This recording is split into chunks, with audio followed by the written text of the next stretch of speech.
አንደኛው ሐሳብና ውዝግብ የሚነሳበት ተአምረ ማርያም የተሰኘው መጽሐፍ ነውና ተአምረ ማርያም ለመሆኑ ምንድነው? ማን ነው ሲጻፈው? ቤተክርስቲያንስ እንዴት አድርጋ ነው የምትቀበለው? ቤተክርስቲያኒቱን ጊዜ ያገኘው ብሎ ስለዘለፈ ያሰው ትክክለኛ ነው ማለት አይደለም። ፍጥረት ሁሉ እመቤታችንን ለማመስገን ተፈጠረ የሚልም ቃል አለ በተአምረ ማርያም ላይ ማለት ነውና እንዴት ፍጥረት ሁሉ እመቤታችንን ለማመስገን ተፈጠረ? አንዳንድ ሰዎች ተአምረ ማርያምን ቄሶች የጻፉት መስሏቸው ይሄ የቄስ መጽሐፍ ነው ብሎ ማጣጣል ይፈልጋሉ። አሁን እመቤታችን ፍጥረት ሁሉ ያመሰግናኛል ስትል ከዚህ በኋላ በጽሕት ይሉኛል ስትል ባንልስ እንኮነናለን ወይ? በቲክቶክ ብቻ መምህር ሆነው ቤተክርስቲያኒቱን እናውቃታለን ብለው እነሱም የሚዘባርቁ ብዙ ልጆች አሉ። እነሱ ማስተማራቸው ጥሩ ነው፣ ነገር ግን መጠየቅ አለባቸው።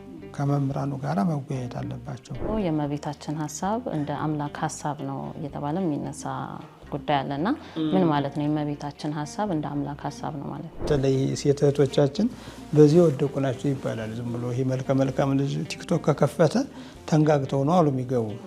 ቤተክርስቲያኒቱ መቀጠል የምችለው የአብነት ትምህርት ቤት ሲኖር ነው።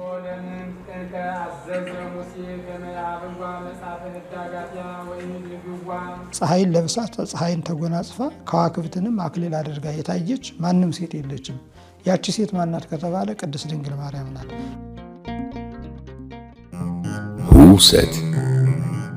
ሰላም ጤና ፍቅር በረከት ይስጥልን። እንደምን ቆያችሁን ተመልካቾቻችን? ሰብለ ወንጌል ጸጋ ነኝ። ዛሬ እንግዳ ይዘንላችሁ መተናል። እንግዳችን በባህር ዳር ፈለገ ገነት ጊዮርጊስ ቤተክርስቲያን የፈለገ ሊቃውንት አራቱ ጉባኤያት መምህርና ደራሲ የሆኑት የኔታ ማዕበል ፈጠነ ከኛ ጋር ቆይታ ያደርጋሉ። እስከ መርሃ ግብራችን ፍጻሜ ድረስ አብራችሁን እንድትቆዩ በአክብሮት ጋብዛለሁ። እንኳን ደህና መጡ የኔታ። እንኳን ለጌታችን ለመድኃኒታችን ለኢየሱስ ክርስቶስ በዓለ ልደት በሰላም በጤና ደረሳችሁ ያን ከወዲሁ መልካም ምኞታችንን እየገለጽ ኤላኮቴትና ቋንቋ የነሽ ሚዲያ ዓለም አቀፍ የጉዞ ኤጀንት በተለየ ሁኔታ ወደ ኢየሩሳሌም በዓለ ልደትን ምክንያት ማድረግ ጉዞ አዘጋጅተናል። የሰብአ ሰገል ምስጋና በቤተልሔም እጅግ የተለየ መርሃ ግብር እንዳለን ስናሳውቀውት በደስታ ነው። መላ እስራኤልን እንዲሁ እንጎበኛለን፣ እንሳለማለን። በጆርዳን ያሉትን ቅዱሳን መካናት እንጎበኛለን፣ እንሳለማለን። ከወዲሁ እየተመዘገባችሁ ቦታ ትይዙ ዘንድ እናሳስባለን። በተለይ የሰብአ ሰገል ምስጋና በቤተልሔም እጅግ የምንጠብቀው ልዩ መርሃ ግብር ጋብዛለሁ። እንኳን ደህና መጡ የኔታ። እንኳን ደህና ቆያችሁ። እንደምን ሰነበታችሁ? ሰላም ነው? ደህና እግዚአብሔር ይመስገን ደህና። ከዚህ በፊት ባህር ዳር መተን ከርሶ ጋር ቆይታ አድርገን ነበረ። በተለይ ደግሞ የጻፏቸው 3 መጽሐፍት ላይ መሰረት አድርገን ነበር ቆይታ ያደረግነው። ሐሽማል ላይ፣ ከርታታ ኮከቦች ላይ፣ በሪውድስ ላይ። ዛሬ ደግሞ እድል ገጥሞን እዚህ አዲስ አበባ መተው ተገናኝተናል። የምንገኘው እንግዲህ የጽጌ ጾም ነው። እመቤታችን የምትታሰብበት ወቅት እንደመሆኑ መጠን በነገረ ማርያም ዙሪያ በተለይ ደግሞ ተአምረ ማርያም ላይ የሚነሱ አደናጋሪ ሐሳቦች አሉ በተለያየ ጊዜ። እሱ ላይ ጉባኤ ቤቶችን አስመልክተን ቆይታ እናደርጋለን። ኔታ እንግዳችን ስለሆኑ በጣም እናመሰግናለን። እኔም አመሰግናለሁ። እንግዲህ የተከበራችሁ የቋንቋ የነሽ ሚዲያ ተከታታዮች፣ ያው ወርሁ ወርሃ ጽጌ ነው የሚባለው የጽጌ ወር ስለሆነ ያንን አስመልክተን እንግዲህ ከእህቴ ከሰብለ ወንጌል ጸጋ ጋራ ጥያቄዎችን እያነሳን ለትንሽ ጊዜ እንመማራለንና ሁላችሁም እንድትከታተሉ በድንግል ማርያም ስም ጠይቃለሁ። እግዚአብሔር ምስጢሩን ይግለጽልን። አሜን። ኔታ እንግዲህ እመቤታችን ቅድስት ድንግል ማርያምን አስመልክቶ በተለያየ ጊዜ ላይ ውዝግቦች፣ ጥያቄዎች የሚያስነሱ ሐሳቦች አሉና አንደኛው ሐሳብና ውዝግብ የሚነሳበት ተአምረ ማርያም የተሰኘው መጽሐፍ ነውና ተአምረ ማርያም ለመሆኑ ምንድነው? ማን ነው ሲጻፈው? ቤተክርስቲያንስ እንዴት አድርጋ ነው የምትቀበለው ከሚለው እንደ መግቢያ ብንጀምር ደስ ይለኛል። እንግዲህ ተአምረ ማርያም የሚባለው ያው ታምራት የተለያዩ ታምራት ይደረጋሉ። የሚያደርገው እግዚአብሔር ነው። የሚደረግላቸው ደግሞ ቅዱሳን አባቶቻችንና የቅዱሳን እናት የሆነችዋ ቅድስት ድንግል ማርያም ናት። እንግዲህ ታምር ስንል የሰው ልጅ ሊሰራው የማይችለው ነገር ግን በቅድስና የሚገኝ እግዚአብሔር የሚያደርገው ነገር ታምር ይባላል። ከተፈጥሮ የወጣ ተአምር ይባላል። ለምሳሌ ቀይ ባህርን ከፍሎ መሻገር በሰው ልጅ በነ ሙሴ ዘመን ይህ ትልቅ ተአምር ተብሎ ተጽፏል ማለት ነው። ተአምር ተነግሮ የማያልቅ ነው። ነገር ግን ያንን የሚያደርገው ደግሞ እግዚአብሔር ነው። የሚያደርግላቸው ደግሞ ቅዱሳን ናቸው። ወደ እመቤታችን ወደ ቅድስት ድንግል ማርያም ስንመጣ የእመቤታችን የመጀመሪያውን ተአምረ ማርያም ብሎም ባይጽፈው ተአምር አድርጎ የጻፈላት ዮሐንስ ነው። በራእየ ዮሐንስ ምዕራፍ 12 ቁጥር 1 ላይ ጀምረን እነሆ በሰማይ ታላቅ ተአምር ታየ፣ አንዲት ሴት ፀሐይን ለብሳለች፣ ጨረቃን ተጫምታለች፣ እንደገና ደግሞ በራሷ ላይ ደግሞ 12 የከዋክብት አክሊል አሏት ብሎ ታምር የሚለውን ነገር እዚያ ላይ ይጀምራል። እና ራሱ ግዕዙ የሚለው ወምዝ አስተራየ ተአምር አቢይ በሰማይ ነው የሚለው ቢሲድ ዘተለብስ ፀሐይ ወወርኅታይተ እገሪሃ ወዲበ ርእሳ አክሊል ነው የሚለው። እና እነሆ በሰማይ ታላቅ ተአምር ታየ፣ አንዲት ሴት አለች፣ ፀሐይን ለብሳለች፣ ጨረቃን ተጫምታለች፣ በራሷ ላይ ደግሞ 12 የዘውድ አክሊል አድርጋለች፣ ወይንም ደግሞ ከዋክብትን እንደ አክሊል አድርጋ ተጎናጽፈዋለች ይላል። ያቺ ሴት ማናት ከተባለ በመጀመሪያ ደረጃ እመቤታችን ቅድስት ድንግል ማርያም ናት። እና እሷም ለመውለድ ስታምጥ አየሁ ይላል። ስታምጥ የሚለው ንግግር መተርጎም ያስፈልጋል። እመቤታችን ሕማመ ምጥ ሕማመ እንዲህ አይነት ስለሌለባት ማለት ነው። እና አጠቃላይ ታምር ብለን የምንወስደው ከዚህ ጀምረን ነው። አሁን እኛ ታምረ ማርያም ብለን ስንጽፍ በመጀመሪያ ደረጃ ከዚህ ነው የምንነሳው። ዮሐንስ በሰማይ ፀሐይን ለብሳ ፀሐይን ጨረቃን ተጫምታ እንደገና ደግሞ 12 የከዋክብት አክሊል በራሷ ላይ አድርጋ አንዲት ሴት አይቷል። ያቺ ሴት ማናት ብለን ስናስብ እመቤታችን ቅድስት ድንግል ማርያም ናት። እንደገና ደግሞ ፀሐይ ምንድን ነው ስንል አኮ ፀሐይ ዝንቱ ዓለም የዚህ ዓለም ፀሐይ አይደለም። እመቤታችን ቅድስት ድንግል ማርያም የለበሰችው ወይንም ደግሞ ለብሳው የታየች ፀሐይ እመቤታችን ቅድስት ድንግል ማርያም ያው ፀሐይን አትለብስም። ያ ፀሐይ መድኃኒታችን ኢየሱስ ክርስቶስ ነው። ፀሐይሰ ዘተለብሶ እግዝእትነ ቅድስት ድንግል ማርያም ዘይነብር ዲበ ኪሩቤል ወይሬኢ ቀላያተ። እመቤታችን ቅድስት ድንግል ማርያም ለብሳው ዮሐንስ በራእይ ያየው ፀሐይ ዮሐንስ ታምር ብሎ የጻፈልን ፀሐይ በኪሩቤል ጀርባ ላይ ተቀምጦ እስኪ ይህ ቀላያትን ማየት ማወቅ የሚችል መድኃኒታችን ኢየሱስ ክርስቶስ ነው ብሎ በነገረ ማርያም ተርጉመውልናል። እና ነገረ ማርያም ላይ የእመቤታችንን ታምር ሲጽፉ ከዚህ ነው የተነሳ። የነገረ ማርያም ጸሐፊ የሚባለው ከዚህ ነው የተነሳ። እና አጠቃላይ የታምራት ጀማሪ የእመቤታችንን ታምር የጻፈው በመጀመሪያ ዮሐንስ ነው ማለት እንችላለን በዚህ ጉዳይ ማለት ነው። ምክንያቱም የሚጽፍ ስለ አንዲት ሴት ናት። በዚህ ዓለም በየትኛውም ታሪክ ፀሐይን ለብሳ ፀሐይን ተጎናጽፋ ከዋክብትንም አክሊል አድርጋ የታየች ማንም ሴት የለችም። ያቺ ሴት ማናት ከተባለ ቅድስት ድንግል ማርያም ናት። ያ ፀሐይ ማን ነው ከተባለ መድኃኒታችን ኢየሱስ ክርስቶስ ነው። እንደገና ደግሞ ይሄ ወወርኅታይተ እገሪሃ ይሄ ጫማዋ ጨረቃ ነው። ጨረቃ ላይ ተጫምታ ነበር ማለት ደግሞ እመቤታችን ቅድስት ድንግል ማርያም ናት። ያ ማለት ምን ማለት ነው? በጨረቃ ትመሰላለች። እሷን ጨረቃ ይላታል። እንግዲህ ጨረቃ ብርሃን አላት፣ ምሉ ነገር አላት። በዚያ ትመሰላለች እመቤታችን ቅድስት ድንግል ማርያም ማለት ነው።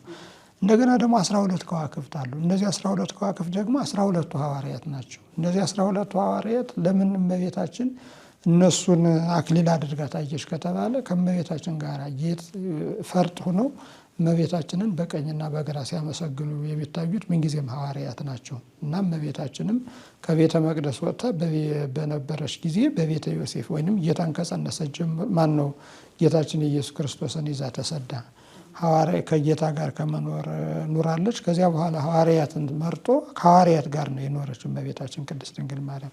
በቀላሉ 3 ዓመት ከ3 ወር ጌታችን ኢየሱስ ክርስቶስ ወንጌልን በሚያስተምርበት ጊዜ 12ቱ ሐዋርያት ጋር እመቤታችን ቅድስት ድንግል ማርያም አብራ ኖራለች። እና 12ቱ ሐዋርያት የተባሉ 12ቱ ከዋክብት የተባሉ 12ቱ ሐዋርያት ናቸው። የከዋክብት ስራቸው ዓለምን ማብራት ነው። የሐዋርያት ስራቸው ደግሞ ዓለምን በትምህርታቸው ማብራት ነው። እስተ ኩሉ ምድር ወፃ ነገሮሙ ወእስከ አጽናፈ ዓለም በጽሐ ነቢቦሙ ነው። ትምህርታቸው ሁሉ በአራቱ ማዕዘን ደረሰ፣ ያልደረሰበት ነገር የለም ነው። እና ታምር ማንጻፈ ሲባል ከዚህ ነው የምንጀምረው። አንዳንድ ሰዎች ታምረ ማርያምን ቄሶች የጻፉት መስሏቸው ይሄ የቄስ መጽሐፍ ነው ብሎ ማጣጣል ይፈልጋሉ። ግን አይደለም። ታምር መጽሐፍ የጀመረ ዮሐንስ ነው። ራእየ ኅቡዓት ወይንም ደግሞ ዮሐንስ ወንጌላዊ ነባቤ መለኮት የሚባለው ታምር መጽሐፍ የጀመረ እሱ ነው። ሌሎችም አልጻፉም ማለት አይደለም። ስለ እመቤታችን ግን ታምር መጽሐፍ የጀመረ እሱ ነው ማለት እንችላለን። ይህንን ደግሞ በራእየ ዮሐንስ ምዕራፍ 12 ላይ ማየት እንችላለን። እዚህ ቀጥለን የታምረ ማርያም ጸሐፊ ማን ነው ካልነ በየጊዜው የተነሱ ሊቃውንት እመቤታችን ያደረገችላቸውን ታምራት ሲናገሩ ታምረ ማርያም መድበል ነው፣ ስትግቡ ነው፣ የተሰበሰበ ነው። በተለያየ ጊዜ ታምራት ተጽፈዋል። ነገር ግን በዋናነት ደቅስዮስ የሚባል የቁስጥንጥንያ ሊቀ ጳጳስ የእመቤታችን የቅድስት ድንግል ማርያም ወዳጅ የሆነው እሱ መጽሐፉን እንደጻፈው በአብዛኛው ይነገራል ማለት ነው። ከዚያ በኋላ ደግሞ በግብፅ የነበሩ መነኮሳትም ዝንቱ መጽሐፍ ዘወፃ መንበረ ማርቆስ ወንጌላዊ ብለው ከማርቆስ መንበር ስር ማለት ማርቆስ ማለት ያው ሐዋርያው ቅዱስ ማርቆስ ነው። ከሱ ቀጥለው ሊቀ ጳጳስ ሲያረፍ ሊቀ ጳጳስ እየተተካ ብዙ ሊቃነ ጳጳሳት ስለ እመቤታችን ስለ ቅድስት ድንግል ማርያም ታምር ጽፈዋል ማለት ነው። እና ዘወፃ መንበረ ማርቆስ ከመንበረ ማርቆስ ከእስክንድርያ የተገኘ ነው። አባ ሚካኤል፣ አባ ገብርኤል ለዚያ ጋር በስም ተጠቅሰዋል። በአብዛኛው በእነሱ ጊዜ ወደኛ ሀገር ስለተተረጎመ እነሱ በስም ይጠቀሳሉ እና ታምረ ማርያም ከዚህ የተነሳ ነው ማለት ነው። ግን አሁን የኢትዮጵያ ኦርቶዶክስ ተዋሕዶ ቤተክርስቲያን እንዴት ነው የምትጠቀመው ታምረ ማርያምን? አሁን ከመጽሐፍ ቅዱስ ጋር እንደ መጽሐፍ ቅዱስ አድርጋ ነው የምትጠቀምበት? ከመጽሐፍ ቅዱስ ጋር የሚያገናኘውና የሚያለያየውስ ነገር አለ ወይ? ህየንተ ወንጌል ነው የምትጠቀምበት ቤተክርስቲያኒቱ። ህየንተ ወንጌል ማለት ስለ ወንጌል ፈንታ ትጠቀምበታለች። ያ ማለት ምን ማለት ነው? ቅዳሴ ላይ ወንጌል ይነበባል፣ ለምእመናን ደግሞ ታምረ ማርያም ይነበብላቸዋል። እንግዲህ ቅዳሴ ላይ ወንጌል ሲነበብ እኛ እንግዲህ ስጋ ወደሙን ስናከብር የምናነበው ያው መልእክታት አሉ። የቅዱስ ጴጥሮስ፣ የቅዱስ ዮሐንስ፣ የራዕየ ዮሐንስ አሁን የነገርኩሽ፣ እንደገና 14ቱ የቅዱስ ጳውሎስ መልእክታት አሉ። እነሱን ግብረ ሐዋርያትም አለ ይነበባሉ። ማሳረጊያው ወንጌል ነው። ወንጌላት ከወንጌላት ከአራቱ ወንጌላት አንዱ ይነበባል። ይህ በቅዳሴ ጊዜ የሚደረግ ነው ማለት ነው። በኋላ ደግሞ ወደ ምሕረት ላይ ለምእመናን የእመቤታችን ታምር እናነባለን። ለእመቤታችን ስግደት እንዲገባ ለአንቺ ሰግድልሻለሁ፣ ሰግድልሻለሁ፣ ሰግድልሻለሁ። ስለዚህ ህየንተ ወንጌል ማለት በቅዳሴ ጊዜ ምእመናን አንደኛ ቅዳሴው ላይደርሱ ይችላሉ። በሁለተኛ ደረጃ ደግሞ በቅዳሴ ጊዜ ያው ሁሉም ሰው ተካቶ አይገኝም። እንግዲህ በገጠሪቱ አብያተ ክርስቲያናት ያየሽ እንደሆነ ካህናት ሌሊቱን ቤተ ክርስቲያን ሄደው አድረው ነው ሲያገለግሉ የሚያድሩ። ምእመናን ደግሞ ከቅዳሴ በኋላ የሚደርሷሉ፣ ከቅዳሴ ላይ የሚደርሷሉ። ስለዚህ ምንም ሆነ ምን ግን ከቅዳሴ ከወጡ በኋላ ተካተው ምእመናን ይሰበሰባሉ። ያን ጊዜ ከውስጥ ወንጌሉ ተነቧል፣ እሱን እንሰብካቸዋለን። ታምረ ማርያምን ደግሞ እናነብላቸዋለን። ስለዚህ ህየንተ ወንጌል አድርገን እናነባዋለን ማለት ነው። በአብዛኛው ታምረ ማርያም ብዙ ጊዜ ከወንጌል የተወሰደ ነው። አሁን ታምረ ማርያምን በደንብ ለሚያነብሰው ከወንጌላውያን የተወሰደ ነው። እመቤታችን ያደረገችው ታምር ቢኖርም መነሻው ግን ወንጌል ነው። መነሻው ቅዱስ መጽሐፍ ነው። ከዚያ ተነስቶ ዘርዘር ብሎ የተደረገው ታምር ይጻፋል። ያንን ማስገባት ማለት ነው። እና እንደዚህ አድርገን ህየንተ ወንጌል አድርገን እንጠቀመዋለን ማለት ነው። እሺ ኔታ እንግዲህ ታምረ ማርያም ላይ ብዙ ጊዜ ያው ሀሳብ ይነሳ የነበረው በፊት ከኢትዮጵያ ኦርቶዶክስ ተዋሕዶ ሃይማኖት ውጪ ከነበሩ ሰዎች ነበረ። አሁን ግን ስናይ በኦርቶዶክሳውያን መካከል ራሱ አሁን እንደዚህ አከራካሪ ቃላት ወይም ይሄ የሆኑ ሀሳቦች ይነሱና በኦርቶዶክሳውያን መካከል ራሱ ውዝግብ ሲነሳ ይታያል። እመቤታችንን አስመልክቶ እኛ እንዲህ ነው የምናምነው፣ ኧረ እኛ እንዲህ አናምንም እያሉ ያው አሁን ጊዜውን ባመጣው ሶሻል ሚዲያም ላይ የተለያዩ ሰዎችም ስለሚያስተምሩ ከዛ ተያይዞ ሀሳብ ይነሳልና ብዙ ነው የሚነሳው ሀሳብ። ግን ለዛሬ ቆይታችን የተወሰነው ለማየት ያህል አሁን ከሚነሱት ውስጥ አንዱ እመቤታችን ዓለም ሳይፈጠር በፊት በአምላክ ሕሊና ታስባ ትኖር ነበረ የሚል ቃል ታምረ ማርያም ላይ አለና እንዴት ዓለም ሳይፈጠር በአምላክ ሕሊና ልትታወቅ ቻለች እመቤታችን የሚለው እዚህ ላይ መልስ ቢሰጡን የኔታ። በአምላክ ሕሊና እንኳን እመቤታችን ማንም ሰው ታስቦ ነው የሚኖረው። አምላክ እንደኛ እንደ ፍጡራን እለት እለት እያሰበ አዲስ ሀሳብ አይደለም የሚያመነጨው። ስለዚህ ሁላችንም በአምላክ ሕሊና ታስበን ነው የምንኖረው። እንኳን እመቤታችን ቀርቶ እኛም ከመወለዳችን በፊት በአምላክ ሕሊና ታስበን ነው የምንኖረው። እንደምንወለድ እግዚአብሔር ያውቃል ማለት ነው። በሌላ አነጋገር ምናልባት ንግግሬ ቆንጠጥ ያለ ስለሚሆን እንዴት ማለት ነው ብሎ ሰው እንዳይነሳሳ እንጂ በአምላክ ሕሊና ሳይታሰብ ዝም ብሎ እንደ እንግዳ ደራሽ እንደ ውሃ ፈሳሽ የሚመጣ ነገር የለም። የእመቤታችን ለምን ልዩ ተደርጎ ተነገረ? የእመቤታችን ልዩ የሆነበት ምክንያት ያው መልዕልተ ፍጡራን ናት። ከኛ ከፍጡራን በላይ ናት፣ ከፈጣሪ በታች ናት። ስለዚህ እግዚአብሔር ሰውን ከመፍጠሩ በፊት ሰው እንደሚስት ያውቅ ነበረ። እምቅድመ ይፍጠሮ ለአዳም ያምር ግብሮ፣ አዳምን ከመፍጠሩ በፊት እንደሚስት ያውቅ ነበረ። ነገር ግን ገና ይስታል ብሎ አዳምን ከመፍጠር እግዚአብሔር ወደኋላ አላለም፣ ፈጠረው አዳምን ማለት ነው። ነገር ግን አዳምን ፈጥሮ አዳም ከሳተ በኋላ ከልጅ ልጁ ተወልዶ እንደሚያድነው እግዚአብሔር ያውቅ ነበረ። ከልጅ ልጁ ተወልዶ የሚያድንበት ደግሞ እመቤታችን ቅድስት ድንግል ማርያም ናት። ስለዚህ እመቤታችን መድኃኒታ ይሄ ምንድን ነው የአምላክ እናት ወላዲት አምላክ መሆኗ በአምላክ ሕሊና ይታወቅ ነበረ። እመቤታችን ቅድስት ድንግል ማርያም የአዳም ቤዛ እንደምትሆን ገና ከመፈጠሯ በፊት እግዚአብሔር ያውቅ ነበረ። ስለዚህ እመቤታችን ቅድስት ድንግል ማርያም በአምላክ ሕሊና ታስባ ትኖር ነበር ማለት የጠፋውን ሰው ወይንም ደግሞ የበደለውን የሰው ልጅ እግዚአብሔር ከእመቤታችን ተወልዶ እንደሚያድነው የአምላክን ስራ እንደሚሰራባት ያውቅ ነበር እግዚአብሔር ነው። ስለዚህ ይህ ምንም አወዛጋቢ ነገርም አይሆንም እና እንዲሁ ጠቅለል አድርገን ስንናገረው ታምረ ማርያም የእመቤታችንን ክብር፣ የእመቤታችንን ፍቅር፣ የእመቤታችንን እንዴት እንደመጣች ለመናገር ስለጻፈ የእመቤታችንን በመጽሐፍ ስለተጻፈ እሱን እናገኛለን እንጂ ሁሉም በእግዚአብሔር ሕሊና ሳይታሰብ ወደዚህ ምድር የሚመጣ የለም። ሰው እንኳን ሳያስብ አንድ ስራ ይሰራም አይደለ? ከመስራቱ በፊት ያስባል እኮ፣ ያወጣል ያወርዳል አይደለ?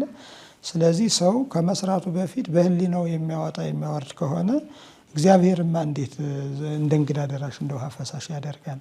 እና እመቤታችን በአምላክ ሕሊና ነበረች ነው ለማንኛውም ጠቅለል ሲል። ከዚህ ጋር ደግሞ ተያይዞ የእመቤታችን ሀሳብ እንደ አምላክ ሀሳብ ነው እየተባለ የሚነሳ ጉዳይ አለና ምን ማለት ነው? የእመቤታችን ሀሳብ እንደ አምላክ ሀሳብ ነው ማለት? አዎ ምንድነው ተጽፏል። ማርያም ሰር ህቅቲ ኢቲ ፍጹመ እምሰርጎ ዝንቱ ዓለም፣ እመቤታችን ከዚህ ዓለም ጌጥ ሽልማት ሁሉ የራቀች ናት። ወም ኩሉ ክብሩ፣ ከዚህ ዓለም ክብርም የራቀች ናት። ወም ኩሉ ፍግአሁ፣ የዚህ ዓለም ተድላ ደስታ አለ፣ ከዚያ ሁሉ የራቀች ናት። ወም ኩሉ ፍቶቱ፣ የዚህ ዓለም ፍቶት አለው፣ ይህ መጎምጀት የምናስበው ነገር ከዚያ ሁሉ የራቀች ናት ካለ በኋላ ዋልዎ አመቦአ ህሊና ዓለም ውስተ ህሊናሃ፣ ወደ እመቤታችን ህሊና፣ የዚህ ዓለም ህሊና ማለት በነገሮች ላይ ሀሳብ እንደማለት ነው፣ ወይንም ደግሞ ማውጣት ማውረድ ነው እና ይህ በእመቤታችን ህሊና አልነበረም ይልና እስመ ህሊናሃ ለእግዝእትነ ማርያም ህሊና አምላክ፣ የእመቤታችን ህሊና እንደ አምላክ ህሊና ነው፣ ወይንም የእመቤታችን ሀሳብ እንደ አምላክ ሀሳብ ነው ይላል። ያ ማለት ምን ማለት ነው? እመቤታችን ፍጽምት ናት። ምድራዊ ነገር አታስብም። ምድራዊ ነገር አታስብም። ምድራዊ ነገር አሁን እኛ ግማሽ ሰዓት ምድራዊ ነገር እናስባለን፣ ግማሽ ሰዓት ደግሞ መንፈሳዊ እንሆናለን። እመቤታችን ቅድስት ድንግል ማርያምን ግን ሁልጊዜም ህሊና አምላክ ህሊናዋ እንደ አምላክ ህሊና ነው ማለት ይሄ አሁን ያነበብሁልሽን ወይንም ደግሞ የዘረዘርሁልሽን ነገር አታስብም ነበረ። ሰዎች አሁን ይወጣሉ ይወርዳሉ ይደክማሉ፣ ይህ ሁሉ አልነበረባትም። እመቤታችን ቅድስት ድንግል ማርያም በተመስጦ በውዳሴ መላእክት የምትኖር እንጂ ምድራዊ ነገር አያሳስባትም ነበረ ነው። እንግዲህ አምላክ በህሊናው ይሄ ምንድን ነው? አሁን እኛ አንደበታችን ሐሳዊ አንደበት ነው። ከንፈራችን ራሱ ይሄ ምንድን ነው? ከናፍረ ጉህሉት የሚሸነግል ከንፈር ነው ያለን። አፋችንም እንደዚያ ነው። ውስጣችንም እኩይና ሰናይ ነው የሚያስበው፣ ክፉና በጎ ያስባል ማለት ነው። የእመቤታችን ህሊና ግን ከዚህ ሁሉ የራቀ ነው። ሰናይ ነገር እንጂ እኩይ ነገር አያስብም። እግዚአብሔርም እንዲሁ ነው። ለባህሪው ጽነት የለበትም፣ ንጹህ ነው። የእመቤታችን ህሊናም እንዲሁ እንደ አምላክ ህሊና ነው ማለት ምንጊዜም ንጽህና ቅድስና ልማዷ ነው። ይህን ምድራዊ ነገር ሁሉ አታስብም ነበር ማለት ነው። እንደዚያ ሁሉ ሲታሰብ ማለት ነው። እና እንኳን እመቤታችን ቅዱሳን ሲበቁ ህሊናቸው የአምላክ ህሊና ይሆናል። የሚያስቡት መንፈሳዊ ነገር ብቻ ነው፣ ምድራዊ ነገር አያስቡም። እና ጌታችን ኢየሱስ ክርስቶስ እንዲህ ብሏል፣ የተተክዙኪን ዘትብሉ ምንተ ንበል ወምንተ ንሰቲ፣ ምን እንበላለን ምን እንጠጣለን ብላችሁ አታስቡ። ወምንተ ንለብስ፣ ምን እንለብሳለን ብላችሁ አታስቡ። ወዘን ተሰኩሎ ይተዋበክሙ፣ ይህ ሁሉ ዝም ብሎ ይሰጣችኋል። አንትሙ እሱ መቅድመ መንግስቱ ወጽድቆ፣ እናንተ አስቀድማችሁ ጽድቁንና መንግስቱን ፈልጉ ነው የሚለው ማቴዎስ ወንጌል ምዕራፍ 6 ላይ ማለት ነው። ስለዚህ እመቤታችን ምንድነው ሀሳቧ እንደ አምላክ ሀሳብ ነው ማለት እሱ ነው። ንጽህና ቅድስና ነው የምታስበው እንጂ ሌላ ምን ምድራዊ ነገር አታስብም። ዋልዋ መቡአ ህሊና ዓለም ውስተ ልባ፣ የዓለም ህሊና ወደ ልቧ የገባበት ጊዜ የለም። ዋልዋ መተግስ ህሊና መንፈስ ቅዱስ ውስተ ልባ፣ የመንፈስ ቅዱስ ሐሳብ የመንፈስ ቅዱስ ሕሊና ከመቤታችን የተወገደበት ለቅጽበት ቢሆን እንኳን የለም ብሏል። ይህንን ነው እንግዲህ ያስቀምጡልን። ግዕዙ ጉልበት አለው። ዋልቦ አመተ ግዕዝ ሕሊና መንፈስ ቅዱስ ውስተ ልባ፣ በመቤታችን ልብ ውስጥ አንድም ቀን የአምላክ ሐሳብ ርቆ አያውቅም፣ ተለይቶ አያውቅም ነው የሚለው። ስለዚህ እንደ አምላክ ታስባለች አምላክ ናት ማለት ሳይሆን የምታስበው ግን መንፈሳዊ ብቻ ነው። መንፈሳዊ ሲባል ደግሞ ብዙ ነገር አለው። እንዲያውም አንዳንድ አባቶቻችን እመቤታችን ከሴቶች የምትለይበትን ሲናገሩ አጼኖ ገሲሰሚ የለባትም። አጼኖ ማለት ይሄ የዚህ ዓለም መዓዛ የለባትም። ገሲስ በኢደብሲ በወንድ ልጅ በወንድ ሰው እጅ አልተዳሰሰችም። ርዕይ የለባትም። ያ ማለት ምን ማለት ነው? አንዲት በዚህ ዓለም የምትኖር ሴት ብዙ ነገር ታያለች፣ የወጣ የወረደውን ትመኛለች፣ ፍትወት አለባት፣ በህሊናዋ በውስጧ ታስባለች። እመቤታችን ግን ከዚህ ሁሉ ድንግል ናት። ድንግል ሲባል ድንግለ ስጋ ማለት ሳይሆን ድንግለ ህሊና ጭምር ናት። አሁን እኛ ደናግለ ስጋ አሉ በዓለም ማለት ነው። ነገር ግን ደናግለ ህሊና የሉም። እነዚያ ደናግለ ስጋ መቼ ገብተን መቼ ወልደን ብለው የዚህን ዓለም ነገር ያስባሉ። እመቤታችን ቅድስት ድንግል ማርያም ግን ደናግለ ህሊና ጭምር ናት ነው። ድንግልና ስጋ እንደተጠበቀ ሆኖ ድንግል በህሊና ወድንግል በስጋ፣ ድንግል በስጋ ስንል በህቱም ድንግልና ጸንሳ በህቱም ድንግልና ወለደች ማለት ነው።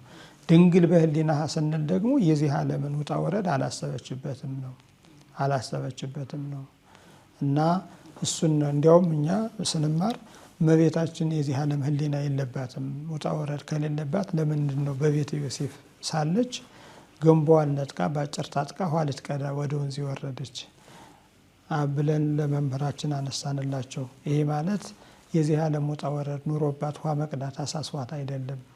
ለጊዜው ምንም ቢሆን ሴት ነኝ ብላ ለማገዝ ትዳለች።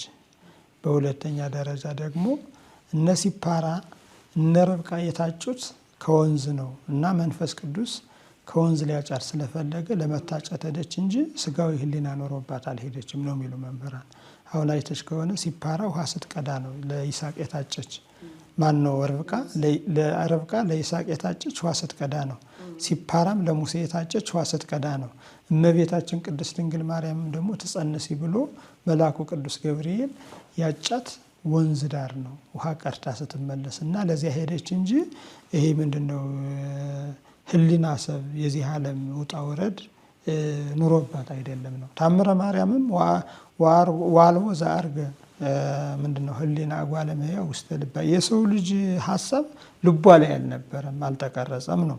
ለዚህ ነው መልዕልተ ፍጡራን የምንላት፣ ለዚህ ነው ቅድስት የምንላት፣ ለዚህ ነው ክብርት ፍጽምት የምንላት፣ ለዚህ ነው። ሌላው ደግሞ ፍጥረት ሁሉ እመቤታችንን ለማመስገን ተፈጠረ የሚልም ቃል አለ በታምረ ማርያም ላይ ማለት ነውና እንዴት ፍጥረት ሁሉ እመቤታችንን ለማመስገን ተፈጠረ ይባላል በሚል ጥያቄ የሚያነሱ አካላት አሉና እዚህም ላይ እስቲ መልስ ሰጥተንላል። እሱን ያለችው ራሷ እመቤታችን ቅድስት ድንግል ማርያም ናት። ናሁ እሚዜስ ያስተበጽኡኒ ኩሉ ትውልድ፣ ከዛሬ ጀምሮ ትውልድ ሁሉ ብፅዕት ብሎ ያመሰግነኛል አለች። በሉቃስ ወንጌል ምዕራፍ 1 ቁጥር 48 ላይ የተጻፈ ሁሉም ህዝበ ክርስቲያን የሚያውቀው ጥቅስ ነው እና ናሁ እሚዜስ ያስተበጽኡኒ ኩሉ ትውልድ፣ ከዛሬ ጀምሮ ትውልድ ሁሉ ያመሰግነኛል አለች። እዚህ ጋር ትውልድ ሲል ፍጥረት ማለት ነው። ፍጥረት ሁሉ እመቤታችን ለማመስገን ተፈጠረ አይደል ያለ። ትውልድ ማለት እዚህ ጋር አንድ የዘር ሐረግ ማለት ሳይሆን አጠቃላይ ፍጥረት ሁሉ ያመሰግኑኛል ብላለች እና ከዚህ ከሉቃስ ወንጌል ተነስቶ እመቤታችን የተናገረችውን ቅዱስ ሉቃስ ጻፈው። የቅዱስ ሉቃስን መነሻ አድርጎ ደግሞ የታምረ ማርያም ጸሐፊ ደግሞ ትውልድ ሁሉ እመቤታችንን ፍጥረት ሁሉ እመቤታችንን ለማመስገን ተፈጠረ አለ እና እሷ ናት ከዛሬ ጀምሮ ፍጥረት ሁሉ ያመሰግነኛል አለች። ጸሐፊውም እውነት ነው፣ እሷ እንደተናገረችው ፍጥረት ሁሉ የተፈጠረ እመቤታችንን ለማመስገን ነው አለ። ይህ ምን ይደንቃል? ወንጌል እኮ ነው፣ እሷ ናት የተናገረችው። የጻፈውም ሉቃስ ወንጌላዊ ነው። በዚህ ደግሞ ማንኛውም ክርስቲያን የሆነ ሁሉ ይስማማል ማለት ነው። መጽሐፍ ቅዱስ ይቀበላል። የቅዱስ ሉቃስን ወንጌልንም ደግሞ መመሪያ አድርጎ ስለሚመራ ከዚህ ተነስተን ነው የምናመሰግን እና አባቶቻችን ዘርዘር አድርገው ትውልድ የተባሉ የሰው ዘር ናቸው። በሶስት ይከፈላሉ። ዓለም በንፍር ውሃ ከጠፋች በኋላ እንግዲህ የቀረው ኖህና ቤተሰቦቹ ናቸው፣ ልጆቹ ናቸው። እነዚህ ደግሞ ሴም፣ ካም፣ ያፌት ናቸው። እነዚህ ትውልደ ሴም፣ ትውልደ ካም፣ ትውልደ ያፌት እነዚህ በዝተው ነው እንደገና እግዚአብሔር ኖህን ብዙ ወተባዙ ወመልኡ አለ ምድር እንደገና ብዙ ተባዙ ምድርን ሙሏት ብሎ ለአዳም እንደነገረው ለኖህም ነግሮታል። ከዚያ በኋላ የኖህ ልጆች ናቸው አሁን ትውልደ ሴም፣ ትውልደ ካም፣ ትውልደ ያፌት የሚባሉ 3 ነገር ናቸው። እንግዲህ ትውልደ ሴም፣ ትውልደ ያፌት፣ ትውልደ ካም በዓለማውያን ታሪክም የሚታወቁ ናቸው። ሴማቲክ የሴም ዘሮች አሉ፣ የያፌት ዘሮች አሉ፣ የካም ዘሮች አሉ። እነዚህ ሁሉም እመቤታችንን ለማመስገን ተፈጠሩ ነው። አማንያን ከሆኑ ሁሉም ያመሰግኗታል። ሁሉም እንደየ ያው አሁን ዝም ብለን ብናይ እንኳን ከነገደ ያፌት ብዙ ሊቃውንት አሉ፣ ብዙ ሊቃነ ጳጳሳት ወጥተዋል። ከነገደ ሴም ብዙ ሊቃነ ጳጳሳት፣ ብዙ ነቢያት ተፈልፍለዋል። እነሱ ሁሉም እመቤታችንን በትንቢት አመስግነዋታል። ከነገደ ሴምም ማነው ከነገደ ካምም እንዲሁ ብዙ ሊቃውንት ተፈልፍለዋል። ብዙ ነቢያት አሉ። እነዚህን ሁሉ አመስግነዋታል። በየነገዱ ብንቆጥር እነዚህ ሁሉ እመቤታችንን አመስግነዋታል። ሁሉ ሲል ፍጹም ማለት እኮ አይደለም። ለምሳሌ 100 ሰው ኖሮ ሁሉም ተስማምቷል ከተባለ ከዚያ ላይ 3 ሰው ላይስማማ ይችላል። ነገር ግን 3 ሰው አልተስማማም ተብሎ ሁሉም ሰው አልተስማማም ማለት አይቻልም። 3 ሰው ባይስማማ እና ሁሉ እንደዚህ ተብሎም ስለሚዘረዘር እንዴት እና እንደዚህ አድርገን ነው ፍጥረት ሁሉ ያለው ለዚህ ነው።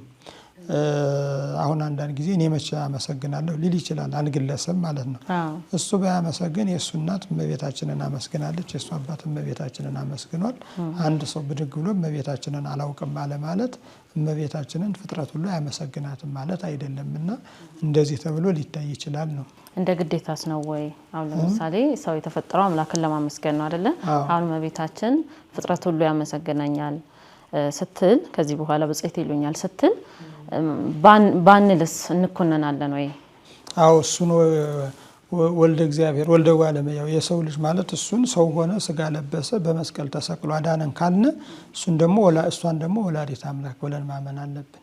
እሱን አምላክ ወልደ አምላክ የአምላክ ልጅ አምላክ ብለን ስናምን እሷን ደግሞ ወላዲተ አምላክ ብለን የግድ እናመሰግናታለን። እንደዚያ ካልሆነማ ምስጢረ ሥጋዌ እንዴት ሆኖ ሊሆን ይችላል?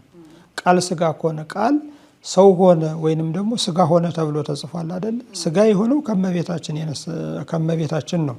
ስለዚህ እሱን አምላክ ካልን እሷን ደግሞ ወላዲተ አምላክ ብለን ማመስገን አለብን። የጸጋ ውዳሴ ማቅረብ አለብን። ይሄ የግድ ነው። የሚያስገድደን ግን ሃይማኖታችን ነው። አንድ ሰው ሃይማኖት የለኝም ካለ የምድረ በዳ አውሬ ነው። ማነው የምድረ በዳ ምንድነው? በምድረ በዳ የሚኖር አውሬ ወይንም ደግሞ ምንም ነገር የለውም። በዚያ አይገደድም። ሃይማኖት ያለው ግን የግድ ኢየሱስ ክርስቶስን አምላክ ወልደ አምላክ እመቤታችን ደግሞ ወላዲተ አምላክ ብሎ የማመን ግዴታ አለበት። የሚያስገድደው ሃይማኖቱ ነው። ንሚሄር ወይ ንዘብጥ ነው። እኛ በዱላ ደብድበን አይደለም እናሳምነው፣ እናስተምረዋለን። ካላመነ ደግሞ አውግዘን ለሰይጣን እንሰጠዋለን። ቅዱስ ጳውሎስ እንደዚያ ነው። መጥው ለሰይጣን ነው የሚለው። እናንተን የማይመስል ክርስቲያን ቢኖር አውግዛችሁ ለይታችሁ ለሰይጣን ስጡት ነው። እኛ የእመቤታችንን ወላዲተ አምላክ ብሎ ከተቀበለ ክርስቲያን ነው ብላ ቤተ ክርስቲያን ትቀበለዋለች። ነገር ግን ይህንን አልቀበልም ቢል ያው ተወግዞ ይለያል ማለት ነው። ማለት ዘአሰርከሙ በምድር ይከውነ ሱረ በሰማያት ወዘፈታሕከሙ በምድር ይከውን ፍትሐ በሰማያት። በሰማይ ያሰራችሁት በምድር ያሰራችሁት በሰማይም የታሰረ ይሆናል፣ በምድርም የፈታችሁት ደግሞ በሰማይ የተፈታ ይሆናል ነው። ስለዚህ ወላዲተ አምላክ ብሎ የማያምን ሰው ቢኖር አውግዘን አስረን እንለየዋለን፣ ለሰይጣን እንሰጠዋለን ማለት ነው። ከዚያ በኋላ ሰይጣን እየጋለበው እንደፈለገው መሆን ይችላል፣ አናስገድደውም ማለት ነው። ቤተ ክርስቲያን ውስጥ እየኖረ የኢትዮጵያ ኦርቶዶክስ ተዋሕዶ ቤተ ክርስቲያን አማኝ ሆኖ ሴት ብትሆን በ80 ቀን ወንድም ቢሆን በ40 ቀን ክርስትና ከተቀበለ በኋላ ግን ወላዲተ አምላክ ብሎ እንዲያምን እመቤታችንንም እንዲያመሰግን ሃይማኖቱ ያስገድደዋል። ቤተ ክርስቲያን ታስገድደዋለች።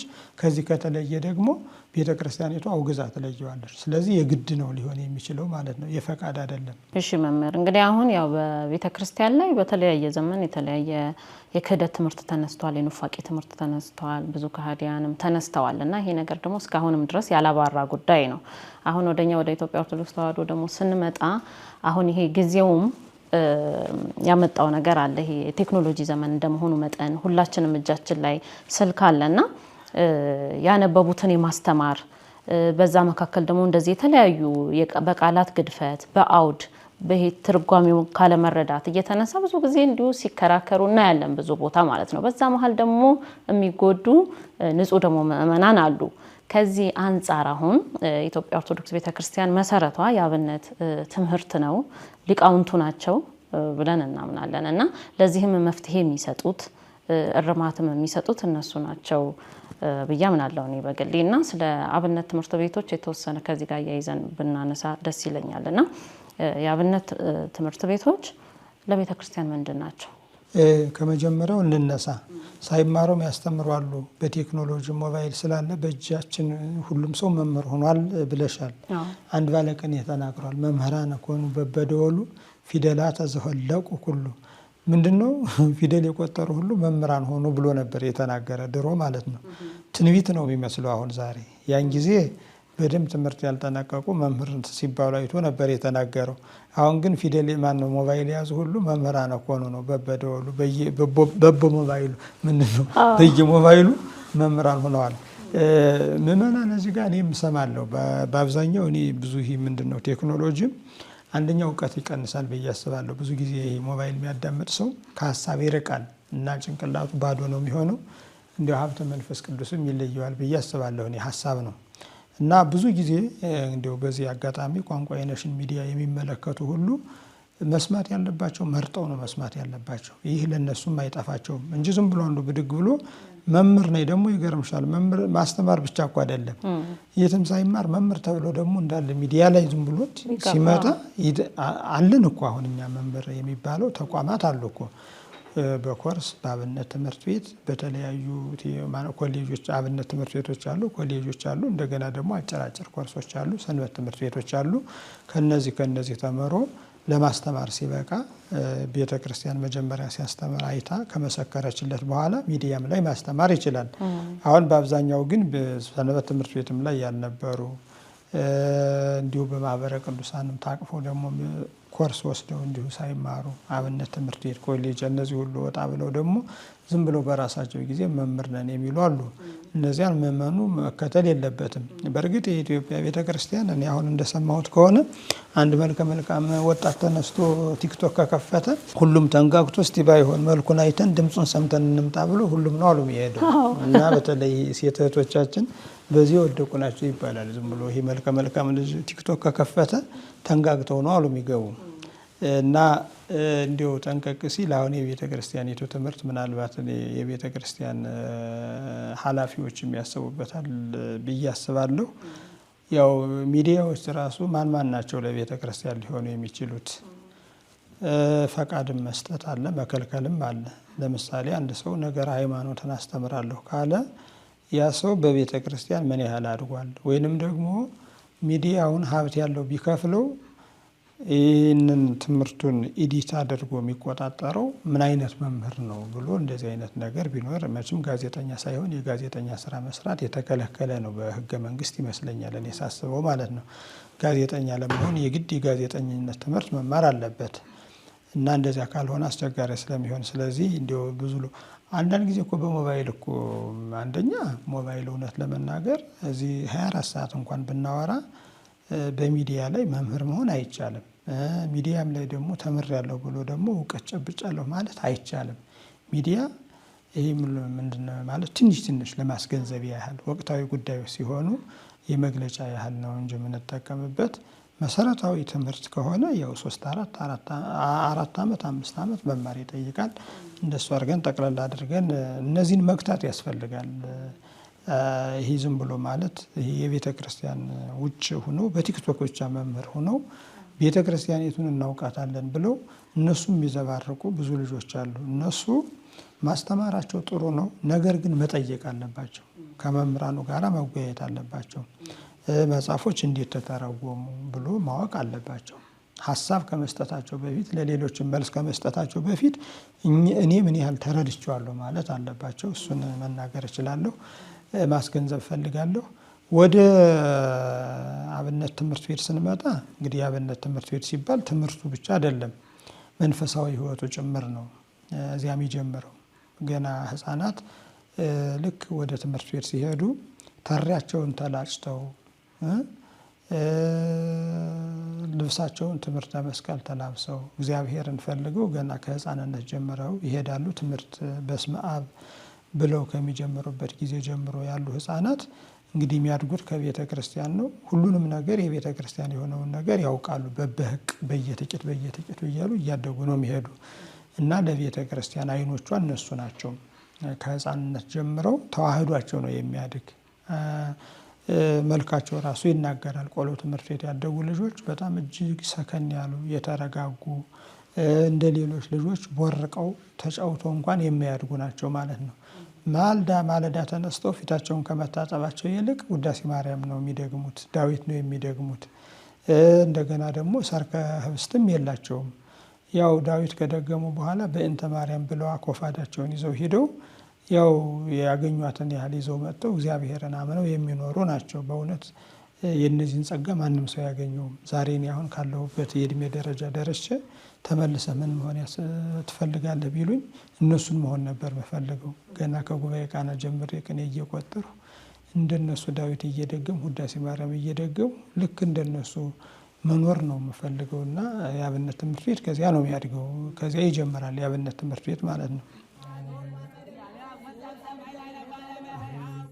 እና እግዚአብሔርን አምነው የሚኖሩ በእንተ ማርያም ብለው ቁራሽ እናገኛለን ብለው የሚኖሩ ነጽሮ አዕዋፈ ሰማይ የሰማይ ወፎችን ተመልከቱ ይላል ጌታችን ኢየሱስ ክርስቶስ። የሰማይ ወፎች ይበራሉ፣ ነገር ግን አይዘሩም ነው ዋናው ትልቁ ቁም ነገር ማለት ነው። እነዚህም እናት አባት የላቸውም።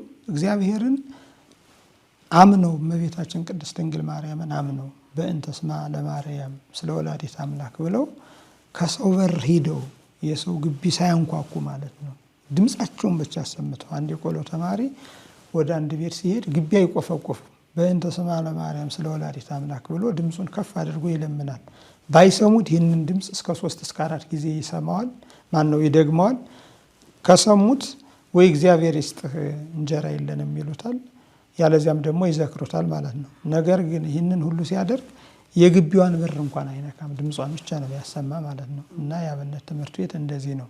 ከዚያ በኋላ ሳይመርጡ ነው ይህ ምንድነው የተበላሸ የሸበተ እንጀራ ቢሰጡት ያንን ወስዶ በስመ አብ ወወልድ ወመንፈስ ቅዱስ ብሎ አማትቦ በልቶ የማይታመም ደዌ ሥጋ የሌለበት እነዚህ አብነት ትምህርት ቤቶች ይባላሉ።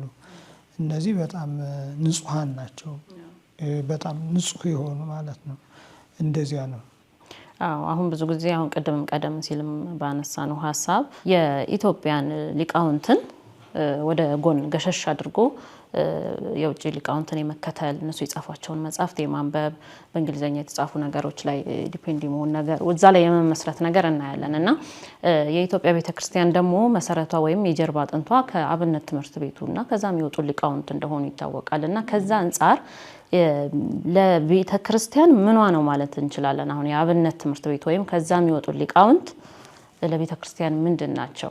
የቤተ አይን ናቸው፣ ጆሮ ናቸው፣ ሁሉም ነገር ናቸው። የቤተ ክርስቲያን አይኖች ናቸው እነዚህ። ምክንያቱም የአብነት ትምህርት ቤት ከሌለ ቤተ ክርስቲያኒቱ መጽናት አትችልም። እንደ ሌሎች እንደዚህ ምንድነው አገያ ሶፊያ እንደምንላቸው ቤተ ክርስቲያኒቱን ራሱ ማስቀጠል አይቻልም። ቤተ ክርስቲያኒቱ መቀጠል የምችለው የአብነት ትምህርት ቤት ሲኖር ነው።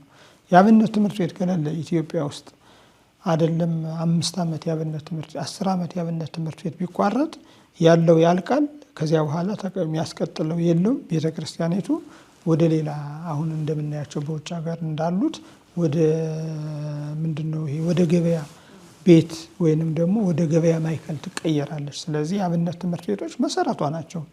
እነሱ ከሌሉ ቤተ ክርስቲያኒቱ የለችም። አሁን እኮ ምታዩ ይህ ሁሉ ቤተ ክርስቲያን ይሄ ምንድነው ከሊቀ ጳጳስ ወይንም ከዲያቆን እስከ ሊቀ ጳጳስ ከአናጉንስጢስ እስከ ሊቀ ጳጳስ ድረስ ከተራ ዲያቆን እስከ ሊቀ ጳጳስ ድረስ የት ነው የተገኙ ከተባለ ከአብነት ትምህርት ቤት ነው የሚገኙት። እነዚህ ከአብነት ትምህርት ቤት ወልዳ የምታሳድጋቸው ናቸው። ቤተ ክርስቲያንን በተለያየ ዘርፍ የሚመሯት እነሱ ናቸው። እውቀታቸውም ጥልቅ ነው እውነት ለመናገር። እንደገና ደግሞ ያው በኢትዮጵያ ይሄ ምንድነው ዘመናዊ ትምህርት የአውሮፓውያን ትምህርት ከመምጣቱ በፊት የችን ሀገር ፊደል ያስቆጠሩ ጥበብ የዘሩ ዛሬም እየዘሩ ያሉ እነሱ ናቸው። ዛሬም ድረስ እየዘሩ እያስተማሩ የሚኖሩ እነሱ ናቸው። ስለዚህ የአብነት ትምህርት ቤቶች ሊኖሩ ይገባል። ያው ሰውም አሁን ይህንን ተገንዝቦ እየረዳቸው ነው ያለና በዚህ አጋጣሚ የኢትዮጵያን ሕዝብ ማመስገን ያስፈልጋል። አሁን ወጣቱም እንደው ታላላቆችም ለአብነት ትምህርት ቤት ክብር አላቸው። ለገዳማትና ለአብነት ትምህርት ቤት እየረዱ ነው። አብነት ትምህርት ቤትና ገዳማት አስፈልጊ ናቸው። አባቶቻችን እንኳን ሲተረጉሙ ሰው ጫማውን አውልቆ መግባት ያለበት ወደ ቤተ ክርስቲያን ብቻ አይደለም። ቤተ ክርስቲያን ሁሉም ሰው ጫማውን አውልቆ ነው የሚገባ። ወደ ቤተ ጉባኤም ሲገባ ጫማውን አውልቆ እንዲገባ አባቶቻችን ያስተምራሉ። ምክንያቱም ከቤተ ክርስቲያን ቀጥሎ ሁለተኛው ቤተ ክርስቲያን ቤተ ጉባኤ ነው። ቤተ ጉባኤ ቤተ ክርስቲያን ነው ማለት ነው። ከቤተ መቅደስ የሚለየው ስጋ ወደሙ አይፈተትበትም። ስለዚህ በዚህ ብቻ ይለያል ማለት ታቦት የለበትም፣ ስጋ ወደሙ አይፈተትበትም። ስጋ አይቆረስ ምንድነው ስጋ ወደሙ እንዳጠቃላይ ማለት ነው ስለማይቆረስበት እንደዚያ ስለሆነ ነው እንጂ አብነት ትምህርት ቤት ከዚያ ቀጥሎ ያለ የቅዱሳን ቦታ እንደሆነ ነው የሚታመነው ማለት ነው። እንዲያውም ድሮ ሰዎች ሲመንኑ ከገዳም ይልቅ ወደ አብነት ትምህርት ቤት ይመንናሉ። ያልተማሩ የሆኑ እንደሆነ ወደ ገዳም ይሄዳሉ። ሊቃውንት የሆኑ እንደሆነ ግን መመነን ሲፈልጉ ወደ አብነት ትምህርት ቤት ነው የሚመንኑ ማለት ነው። ከንቱ ውዳሴ የለበትም። መምህር መባል የለበትም። አቧቡ መባል ክብር የሌለበት የአብነት ትምህርት ቤት ስለሆነ ማለት ነው። ደግሞም ለኢትዮጵያ ኦርቶዶክስ ቤተክርስቲያን ብቻም ሳይሆን ለሀገርም ለዓለም ነው። ለሀገር ብቻ አይደለም ለዓለም ነው። ለዓለምም አስተዋጽኦ ያበረከቱ ኢትዮጵያም ቤተክርስቲያንም ዛሬም ድረስ የደረሱት በእነሱም መሰረትነት ላይ ስለሆነ አሁን አንዳንዴ ደግሞ እንደዚህ መንገጫገጮች ሲነሱ ቅድምም በመግቢያችን ያነሳናቸው በነገር ሃይማኖትም ዙሪያ የሚነሱ ህጸጾች፣ ውዝግቦች ምእመናንን በተለይ ጥልቅ እውቀት የሌላቸው ምእመናን ራሱ ኦርቶዶክስ ተዋሕዶ ተከታይ ሆኖ ውዝግብ ሲነሳ እናያለን አሁን ላይ ብዙ ጊዜና እንደዚህ አይነት ነገሮች ሲነሱ ምን አይነት ኃላፊነትን እየተወጡ ነው በአሁን ሰዓት? ወይስ ምንስ ማድረግ አለባቸው? አሁን ሊቃውንቱንም ሊሆን ይችላል የአብነት ትምህርት ቤቶች እንዴት ነው አሁን ካለው ይሄ ዘመኑ ከፈጠረው ነገር ጋር ተዋህደውም ይሁን ታርቀውም ይሁን እንዴት ነው አብረው መስራት ወደዛ መምጣት ይችላሉ ወይ? መምጣት የሚችሉበት ጊዜ ሲደርስ ነው መምጣት የሚገባቸው። ምክንያቱም አሁን ብድግ ብሎ ዝም ብሎ ሶሻል ሚዲያ ላይ ብናመጣቸው አንደኛ ከንቱ ውዳሴ ጠልፎ ይጥላቸዋል። በሁለተኛ ደረጃ ደግሞ ጫጫታ ውስጥ መግባት የለባቸውም። እነዚህ ማለት አብነት ትምህርት ቤት የሚኖሩት መሰረታዊ እውቀት ያወቁ ናቸው እንጂ ዝም ብሎ ማህበራዊ ሚዲያ ላይ በሚነሳው ነገር ሁሉ የሚረበሹ እንደ ምእመናን ግራ የሚገባቸው አይደሉም። እነሱ ጥልቅ እውቀት አላቸው። እንደዚያ ነው። አሁን እኔ አብነት መምህር ነኝ አይደለ? ሚዲያ ላይ የሚነሳው ነገር አንድም ቀን ስሜት ሰጥቶኝ አያውቅም። ምን ማለት እንደሆነ በሰማው እንኳን ገሌ ትክክል ነው የተናገረ ገሌ ዝም ብሎ ነው የሚቀባጠር ከማለት ያለፈ ነገር ምንም ነገር የለኝም። አሁን አብነት ትምህርት ቤት ያሉትንም አንቺ አይተሻቸዋል። እኔም ሳስተምር አይተሻል አይደለ? እነዚህ በምስል የቀረጽሻቸው ሊቃውንት አሁን እነዚህ መደበኛ የአብነት ትምህርቱን ነው የሚማር። ሶሻል ሚዲያ ላይ ስለሚነሳው ነገር ሁሉ መልስ ስጡ ከተባለ መልስ ይሰጣሉ። ከዚህ ውጭ ግን ምንም አያውካቸውም ማለት ነው። ወየልዎ ለምንከ አዘዘ ሙሴ ከመያብዋ መጽሐፈ ህዳጋትያ ወይልግዋ ወደፊት ቤተ ክርስቲያኒቱ ያው ቴክኖሎጂው አሁን እየሰለጠነና ሚዲያው እየተቆጣጠሩ ስለሆነ አጠቃላይ የራሷ መዋቅር ዘርግታ አሁን ቅድም እንዳልሁሽ በዚያ እየገቡ መልስ የሚሰጡበት ዘመን ይመጣል። አሁን ያው እንግዲህ በከነፈ ነፋስ በነፋስ ክንፍ አይደለም ወይም በነፋስ ፍጥነት አይደለም። ቤተ ክርስቲያን ላይ ትዕግስት መረጋጋት አለ እና ብድግ ብሎ ዝም ብሎ ይሄ ምንድነው ቀሚሱን አንጠልጥሎ ሚዲያ ላይ መውጣት የሚፈልግ የቤተ ክህነት ሰው የለም። እንደዚያ የሚፈልግ ከሆነ ከንቱ ውዳሴ ወዳጅ ተሪዮ ወዳጅ ነው። እኛ ቀስ በቀስ ነው ወደ ሚዲያው መጥቶ ማለት ነው። እንዲያም ሆኖ ንግግር ይሄ አንደበተ ርቱዕ ትንሾች ናቸው። ይገርምሻል። አንደበተ ርቱዕ ይሄ ምንድነው ምላሰ ጎልዳፋ ላይ ቤተ ክህነት ሰው ሁላችንም እንደዚያ ነው የምናወራው። ይሄ ውስጥ ላይ የምናውቀውን ያህል አናወራም ሚዲያ ላይ እንደዚያ ነው። ምናልባት እናወራ እንኳን ቢባል በብዕር በእስክርቢቶ ካልሆነ በቀር እንዲሁ በቃላት ለማውራት ይቸገራል። ይሄ አብነት ትምህርት ቤት ራሱን የቻለ በአርመሙ በተመስጦ ያደገ ሰው ስለሆነ እውቀቶች ብዙ ጊዜ የጋን መብራት የሚባል ታውቂያለሽ። ሊቃውንቶች እኮ የጋን መብራት የሚባለው እኮ ሊቅ እኮ ነው። በጣም የሚያውቅ ነገር ግን በአደባባይ ወጡ የማይቀባጠር ውስጡ ግን በእውቀት የተሞላ ነው። ያ ነው የጋን መብራት ነው ገል የሚባል ከሆነ እንግዲህ የጋን መብራት ውስጥ ላይ በጣም ያበራል አይደለ? ካፋ ላይ አይታይም። አንዳንዱ ደግሞ ያው ከላይ የሚል ውስጥ ላይ ደግሞ እንደዛ ናቸው። እና የአብነት ተማሪዎች የጋን መብራቶች ናቸው። ቀስ በቀስ ነው እየፈኩ እየጎሉ የሚመጡት እና ነገ ከነገ ወዲያ ወደ ሶሻል ሚዲያው እየመጡ እንትን ማን ነው ይሄ ቤተ ክርስቲያኒቱን ይጠቅማሉ። አሁን ሶሻል ሚዲያ ላይ ያሉት በአብዛኛው ተናጋሪዎች ናቸው። ይሄ የጠለቀ እውቀት ያላቸው በአብዛኛው ሚዲያ ላይ አላያቸውም። አሁን ጊዜው ባመጣው እንትን መሰረት አሁን ምእመኑ አብዛኛው ሚዲያ ላይ ነው ያለውና የአብነት ተማሪዎቹ ደግሞ ሊቃውንቱ ደግሞ እዛ ላይ ከሌሉ እንዳይተላለፍ የጸሎት አንድ ላይ የሚያገናኝ ጊዜውም አለ። አሁን የአሁኑ ዘመን የጸሎት ጊዜ ነው። ሰው በየቦታው ሆኖ ጸሎት ጸልዮ ዘመኑም የመከራ ዘመን ነው። ክርስቲያኖች በየቦታው አሁን ይኸውልሽ ምን መሰለሽ ቤተ ክርስቲያኒቱ አንድ የሳተችው ነገር አለ ብዬ አስባለሁ። ቤተ ክርስቲያኒቱ ስልሽ መዋቅሩ ማለት ነው። አንዳንድ ጊዜ የጸሎት ጊዜ አለ፣ ደግሞ የትምህርት ዘመን አለ። አሁን ያለው የጸሎት ዘመን ነው። አድህነኒ እግዚኦ እምቢሲኩይ አድህነኒ እግዚኦ እስመ ኀልቅሔር እያልን ይትሰደኒ በመንፈቅ ዓመት እያልን የምንጸልይበት ዘመን ነው እንጂ ሚዲያ ላይ የምንቀባጠርበት ዘመን አይደለም። የአሁኑ ዘመን ማለት ነው። ብዙዎች አሁን ሚዲያ ላይ ሲባሉ አይ ዘመኑ የጸሎት ዘመን ነው፣ ዝም ብለህ ቤትን ዘግተህ ጸልይ እግዚአብሔር ይህችን ሀገር እንዲጠብቃት ይሉሻል እንጂ ሚዲያ ላይ መጥተው ብዙ ጊዜ መናገር ማይፈልጉ ሰዎች አሉ። እኔ እነሱን እደግፋለሁ አከብራለሁም ማለት ነው። ሚዲያ ላይ በመለፋለፍ ምንም የሚመጣ ነገር የለም። አሁን አይተሽ ከሆነ በስጋውያን እንኳን አሜሪካውያን ሚዲያ ላይ አይጮሁም። ሀገራቸውን ሲሰሩ በሚዲያ ላይ እንደኛ አይደለም የሚሰሩት ማለት ነው። በቃ ተረጋግተው ሀገራቸውን ነው የሚሰሩት በስጋውያን እንኳን ማለት ነው። ስለዚህ ማንም ሰው ይሄ ዝም ብሎ አራቱ ባህሪያት የተጣሉበት ሁሉ ወጦ በጮኸ ቁጥር ወጦ መጮህ አስፈላጊ አይደለም። አርምሞ ያስፈልጋል፣ ጽሞና ያስፈልጋል። እኔ በራሴ ልንገርሽ አንድ ፓስተር ወጦ ስለቀባጠረ እኔ ወጥቼ እንደሱ አላብድም። ነገ ጨርቁን ቢጥል እንዲም ጨርቅ መጣል ስለማልፈልግ ማለት ነው። ስለዚህ ሲም እግዚኦ አቃቤ ላፉዬ አቤቱ ለአንደበቴ መዝጊያ በጅለት ነው ብለን መንጸልየው። ቤተ ክርስቲያኒቱን ጊዜ ያገኘሁ ብሎ ስለዘለፈ ያ ሰው ትክክለኛ ነው ማለት አይደለም። ጊዜ ነው እንደዚያ እንዲናገር ያደረገው እንጂ ቤተ ክርስቲያኒቱ እሱ ባላት ልክም አትገለጥም። ቤተ ክርስቲያን ማለት እኮ አንቺ ነሽ እኔ ነኝ። እኔንም ሰው በሚያውቅ ያውቀኛል፣ አንቺንም በሚያውቅሽ ያውቅሻል ማለት ነው። ስለዚህ አንዱ ባበደ ቁጥር አብረን አናብድም። እሺ ኔታ ስለ አብነት ትምህርት ማንሳታችን ካልቀረ እርሶም አሁን በባህር ዳር ፈለገ ገነት ቅዱስ ጊዮርጊስ ካቴድራል የአራቱ ጉባኤ መምህር ነዎት። ፈለገ ሊቃውንት ነው የጉባኤ ቤቱ ስም። እስቲ ንገሩን ስለ ጉባኤ ቤቱ ምን ያህል። እኔ በአጋጣሚ ባለፈው መተን አይቼዋለሁ። በጣም ብዙ ተማሪዎች ሲያስተምሩ በአካል ተገኝቼ ተከታትያለሁ። ቀርጸናልም፣ ተመልካቾቻችን ይመለከቱታል። እስቲ እርሶ ደግሞ ንገሩን ምን ያህል ጊዜ ሆነው ምን ያህል ተማሪ ናቸው ያሉት? እንዴት ነው ሂደቱ?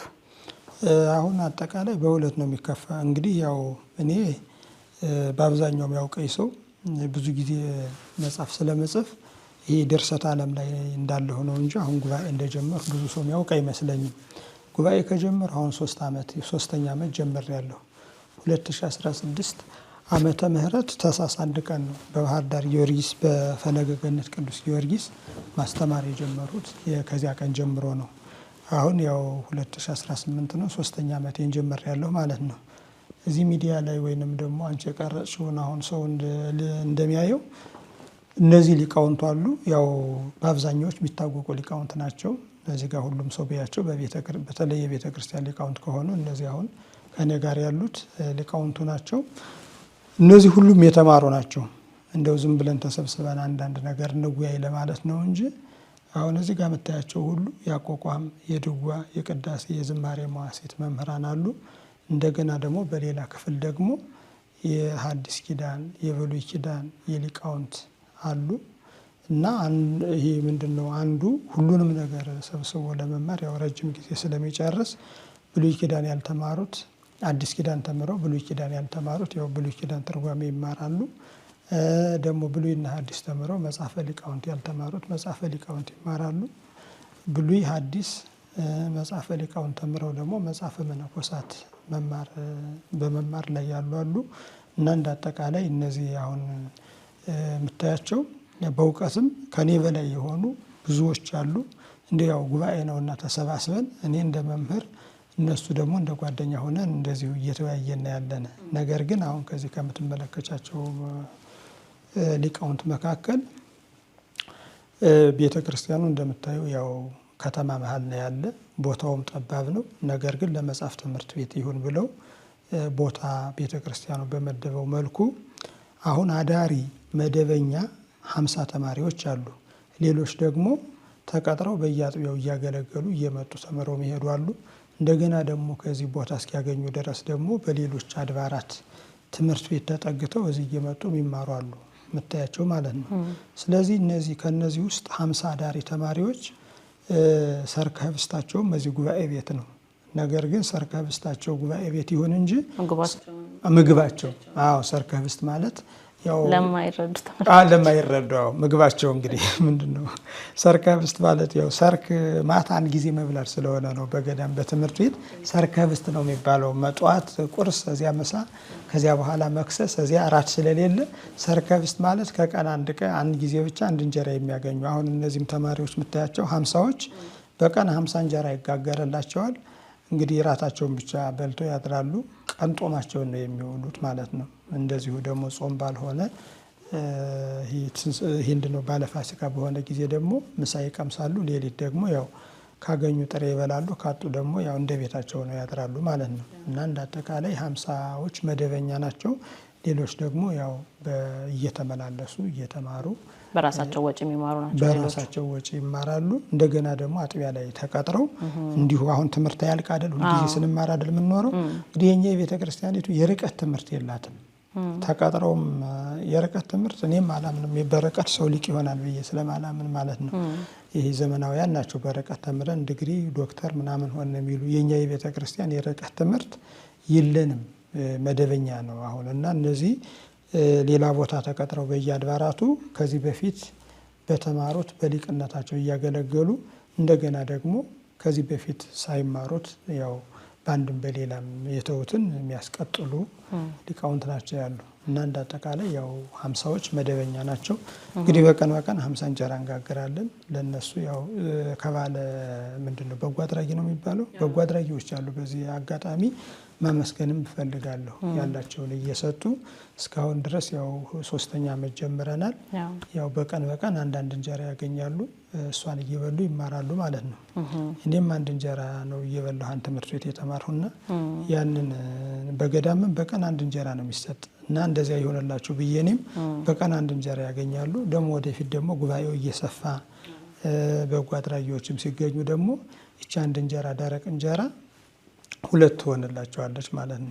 ሌላ ጊዜ ደግሞ እንደው ዘመኑ እንዲሁ ዘመን የጥጋብ ዘመን ይሆናል ባይባልም እንኳን አሁን ትንሽ የኑሮ ውድነት ችግር ስላለ የሆነ ጊዜ ደግሞ ከተሻሻለ ሰው ደግሞ እጁ ላይ ካለ ያው የአብነት ትምህርት ተማሪዎችን ትቶ የሚበላ ጥሎ የሚበላ ስለሌለ የኛ ሀገር ሰው ተካፍሎ ስለሚበላ ካገኙ ደግሞ ያው ሽሮ ምናምን ይሰራል። ለጊዜው ግን ያው አንዳንድ እንጀራ ያገኛሉ እና እሱን እየበሉ እግዚአብሔርን እያመሰገኑ ውዳሴ ማርያም እየደገሙ ይማራሉ። ግን ከዚህ በፊት እንደምታያቸው የቅኔ መምህራኖች ይበዛሉ። የአዲስ ኪዳኖች መምህራን አሉ የተማሩ ስለሆኑ አንዳንድ ጊዜ ወጣ ሲሉም በተማሩት ትምህርት አገልግለው አንዳንዱም ሰው እንደው ዝም ብሎ በቃ አይደለ 200ም 300ም ብር ቢያገኙ በዚያች ደረቅ እንጀራ እየገዙ እንደዚህ ይኖራሉ ነው። አዎ ቅድም እንዳሉት እንግዲህ ብዙ ሰው እርሶንም የሚያውቀው በደራሲነት ሆነው በተለይ እንደዚህ ዓለም ላይ ያሉ ሰዎች በደንብ ያውቁት በደራሲነት ሆነው አሁን ደግሞ እንዳሉት ጉባኤ ቤቱ ተመስርቷል። አዲስ ነው፣ ገና 3ኛ ዓመቱ ነው። አዲስ እንደመሆኑ መጠን መሰረቱ እንዲጸና ብዙ ድጋፍ ትኩረት የሚሻበት ጊዜ ይመስለኛል። አሁን ገና እንግዲህ ዘሩ እየተዘራበት ያለ ጊዜ ስለሆነ እንዲጸና በእግሩም እንዲቆም ያው እኛ 50 ተማሪዎችም ድጋፍ የሚያስፈልጋቸው ናቸው ማለትና በዚህ አጋጣሚ ይሄ መርሃ ግብርንም ለሚከታተሉ ተመልካቾቻችን ቀደም ሲል አንስተናል። የአብነት ትምህርት ቤት ለቤተ ክርስቲያን ምኗ እንደሆነ ለሀገር ምኗ እንደሆነ እነሱን ባጸናን ቁጥር ቤተ ክርስቲያን ዘላለማዊነቷ ይጸናል፣ በፈተና አትሸበርም፣ በካህዲያን ክህደት አትረታም ማለት ነውና ይሄንን ስለሚገነዘቡ በመላው ዓለም ያሉ ኢትዮጵያውያንም ኤርትራውያንም አሉ ቤተክርስቲያንን የሚረዱ። አንዳንዴ የምንረዳው ነገር ትክክለኛው ቦታ ላይ ሲሆን በጣም ደስ ይላሉ፣ ፍሬ ያፈራልና ይሄ መርሃ ግብር የሚደርሳቸው ሁሉ እናግዝ የሚሉ አይጠፉም አምናለሁና በምን መንገድ እናንተን ማግኘት ይችላሉ? የኔታ የባንክ አካውንት ቁጥር ካለ ስጡን፣ እናስቀምጣለን ከዚህ ስር እናንተን የሚያገኙበት ስልክ ቁጥርም ካለ እንደዛው በዚያው ማያይዘው ማስተላለፍ የሚፈልጉትን መልእክት ካለ እስቲ ያደርሱልን ተመልካቾች። እኔ ማስተላለፍ የሚፈልገው አሁን እዚህ ሚዲያም የተገናኘ ነው ለተማሪዎች ጥሬ ለመለመን አይደለም። እኔ በባህሪም ወይም በተፈጥሮ ይልበልሽ ይሄ መለመን አልወድም። ሁሉም ሰው መለመን ይወዳል ማለት አይደለም። ግን እኔ ደግሞ ቆንጠጥ ያለ ሐሳብ ነው ያለኝ በዚያ መልኩ ማለት ነው። አንደኛ በሊቃውንቱ ስም መለመን አልፈልግም።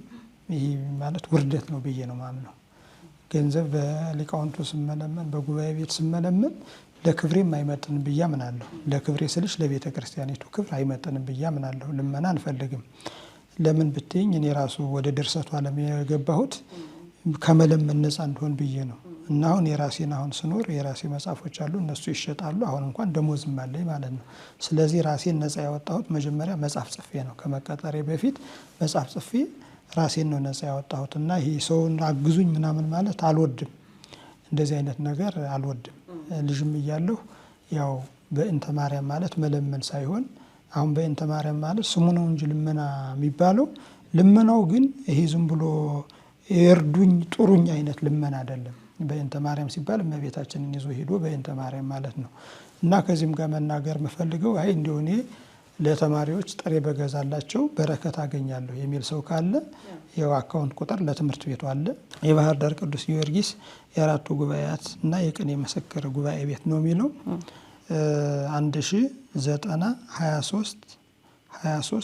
1090232323 እንግዲህ ቅዱስ ጊዮርጊስ ስለሆነ ለዚያ ብለን ነው 90 ካልነ በኋላ 3 ጊዜ 23 አድርጎ መጨረሻውን 7 ማድረግ ማለት ነው። በዚህ አጋጣሚ የፈለገ ገነት ቅዱስ ጊዮርጊስ የሰንበት ትምህርት ቤት ወጣቶችን ማመስገን ያስፈልጋል። እንግዲህ ትምህርት ቤቱ ከተጀመረ ጀምሮ ይህንን የሰንበት ትምህርት ቤት አዳራሽ ተማሩበት ብለው ወንበሩንም ሁሉንም ነገር አዘጋጅተው በኃላፊነት የሰጡን እነሱ ናቸው። ቁልፉን ሰጠውን፣ እኛ እየከፈትን ውዳሴ ማርያም እናደርስበታለን፣ ዳዊት እንደግምበታለን፣ እንመማርበታለን። ስለዚህ ይህንን ሰጠውን፣ በዚያ ነው ምንማር። ወደፊት ግን ያው በዚህ መቀጠል ስለማይቻል ያው ቅድም እንደነገርኩሽ ቦታው ጠባብ ስለሆነ አንዲት ቦታ ፈልገን ማህበር ቤት መስራት እንችላለን። ምንም መማርባት፣ ውዳሴ ማርያም የምናደርስበት፣ ዳዊት የምንደግምበት፣ ለሕያዋንም ለሙታንም የምንጸልይበት አንድ አዳራሽ መስራትን ቤተ ጉባኤ ማህበር ቤት ይባላል፣ ወይንም አዳራሽ ነው ሰው የሚያውቀው። እሷን መስራት እንፈልጋለን። በሁለተኛ ደረጃ ቅድም እንደነገርኩሽ ለተማሪዎች ሰርክ ህብስት የሚሆን እዚህ ባህር ዳር ደግሞ ኑሮ ውድነቱ ቀለል ያለ ነው፣ እንደ ሌሎች ከባድ አይደለም ማለት። አሁን ለነዚህ ለተማሪዎች ቢያንስ አንድ ሰው 8 ኩንታል ጥሬ በቆሎ ከሸመተላቸው ለአንድ ወር ይሆናቸዋል በደንብ አድርጎ ማለት ነው። 8 ኩንታል ነገር ከሸመተ ለ50 ተማሪ እንዲሁ ለእያንዳንዳቸው ተማሪዎች 1 ሺህ ብር በወር ካላቸው 50 ሺህ ብር ካላቸው ጥሬ ሸምተው አንዳንድ እንጀራ መብላት ይችላሉ። 2 እንጀራ መሆን ነው ማይችልና ይህንን ማድረግ ከቻሉ እኔ በደስታ እቀበላለሁ። ይኸው ነው በቃ። እና ከሰጡንም እግዚአብሔር ይስጣችሁ ብለን ያው በጸሎተ ማርያም ያው በማህበር ጸሎት እናስባለን። በጣም ጥሩ የኔታ እንግዲህ አካውንቱንም ከስር እናስቀምጥላችኋለን፣ ስልክ ቁጥርም ጨምረን እናስቀምጥላችኋለን። 2 ነገር ነው የተጠየቀው እንግዲህ አንደኛ የሚማሩበት ተሰብስበው የሚማሩበት ቤት ወይም አዳራሽ መስራት ነው። ከዛ ውጪ 50 ተማሪዎች ደግሞ የሚደግፋቸው ስለሌለ ለነሱ ወጪያቸውን እንግዲህ 50 ሎሚ ለአንድ ሰው ሸክ ነው፣ ለ50 ሰው ደግሞ ጌጥ ነው ይባላልና እነዚህን 50 ተማሪዎች በመላው ዓለም የምንገኝ ኢትዮጵያውያን ተረባርበን ተምረው ለነገ ቤተክርስቲያንን የሚረከቡ ታላላቅ ሊቃውንት ስለሆኑ ሁላችንም የበረከቱ ተቋዳሽ እንድንሆን በዚህ አጋጣሚ መልእክታችንን እናስተላልፋለን። እንኳን ለጌታችን ለመድኃኒታችን ለኢየሱስ ክርስቶስ በዓለ ልደት በሰላም በጤና ደረሳችሁ እያን ከወዲሁ መልካም ምኞታችን እየገለጽ ኤላ ኮቴትና ቋንቋ የነሽ ሚዲያ ዓለም አቀፍ የጉዞ ኤጀንት በተለየ ሁኔታ ወደ ኢየሩሳሌም በዓለ ልደትን ምክንያት ማድረግ ጉዞ አዘጋጅተናል። የሰብአ ሰገል ምስጋና በቤተልሔም እጅግ የተለየ መርሃ ግብር እንዳለን ስናሳውቀውት በደስታ ነው። መላ እስራኤልን እንዲሁ እንጎበኛለን፣ እንሳለማለን። በጆርዳን ያሉትን ቅዱሳን መካናት እንጎበኛለን፣ እንሳለማለን። ከወዲሁ እየተመዘገባችሁ ቦታ ትይዙ ዘንድ እናሳስባለን። በተለይ የሰብአ ሰገል ምስጋና በቤተልሔም እጅግ የምንጠብቀው ልዩ መርሃ ግብር። የኔታ ማዕበል ፈጠነ ለነበረን ቆይታ ላስተማሩን ትምህርት እጅግ አድርገን እናመሰግናለን። እግዚአብሔር ያክብርልን። እግዚአብሔር ይስጥልን። አመሰግናለሁ። እኔም እግዚአብሔር ይስጥልን። ተመልካቾቻችን የነበረን ቆይታ ይህንን ይመስል ነበረ። በሌላ መርሃ ግብር ደግመን እስከምንገናኝ ቸር ቆዩን። ውሰት